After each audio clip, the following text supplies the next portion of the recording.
নমস্কাৰ বন্ধু বান্ধৱীসকল, পুনৰবাৰ মোৰ ইউটিউব চেনেললৈ আপোনালোক সকলোকে স্বাগতম জনাইছোঁ। আজি শুকান মাছৰ এটা ৰেচিপি লৈ আহিছোঁ। আহকচোন ভিডিঅ'টো আৰম্ভ কৰোঁ। ইয়াত শুকান মাছ লৈছোঁ, পিঁয়াজ কাটি লৈছোঁ, জিৰা, জালুক, জলকীয়া আৰু নহৰু লৈছোঁ আৰু এই কচু লৈছোঁ। কচুটোৰ নাম মই নাজানো কি কচু কয়, কিন্তু খাই বুলি জানো, আমি খাওঁ, গতিকে আপোনালোকৰ লগত ভিডিঅ'টো শ্বেয়াৰ কৰিছোঁ। প্ৰথমতে এটা কেৰাহী ল'লোঁ, কেৰাহীত তেল দিলোঁ, তেলখিনি ভালকৈ গৰম কৰি ল'লোঁ। আৰু তাতে মই শুকান মাছখিনি ভাজি ল'লোঁ। প্ৰথমতে ভাজি লৈছোঁ।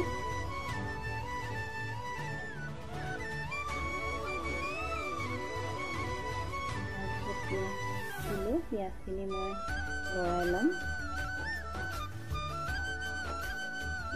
লৰাই অকণমান কোমল হ'বলৈ দিলোঁ। কোমল হওঁতে মই তাতে নহৰু আৰু আদা বটা দি দিছোঁ। ভালকৈ লৰাই ল'লোঁ আৰু ৰঙচুৱা হ'বলৈ দিলোঁ।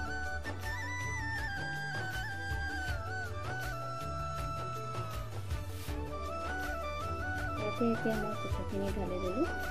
কচুখিনি মই পাত দিয়া নাই, অকল ঠাৰিবোৰহে দিছোঁ। ভালকৈ লৰাই ল'ম।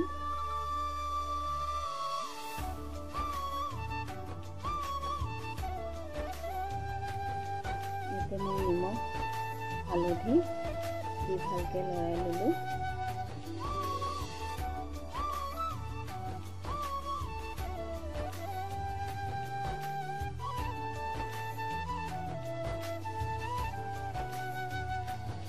কচুতে বহুত ঔষধি গুণো আছে। ইয়াতে মই দিলোঁ জিৰা, জলকীয়া অকণমান সৰহকৈ দিছোঁ আৰু লগতে জালুক। জলকীয়া অকণমান, আমি জলকীয়া সৰহকৈ খাওঁ, গতিকে জলকীয়া অকণমান সৰহকৈ দিছোঁ।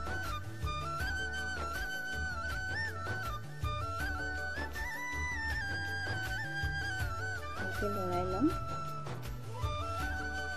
লৰাই লৈ অকণমান সময়ৰ কাৰণে ঢাকি দিম, যাতে কচুটো ভালকৈ সিজি যায়।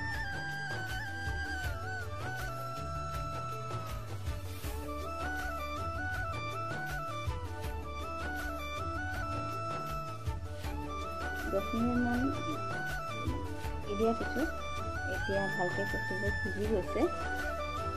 এতিয়া মই অকণমান পানী দি দিছোঁ। পানী দি ভালকৈ উতলিবলৈ দিম। 5 মিনিটমান মই ঢাকন মাৰি দিম।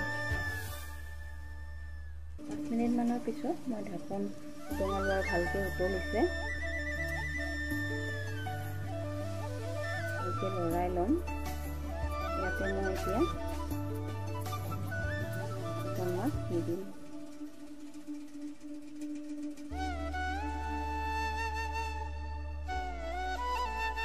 ভালকৈ লৰাই লৈ মই আকৌ অকণমান পৰ ঢাকি দিম, যাতে পানী শুকাই যায়।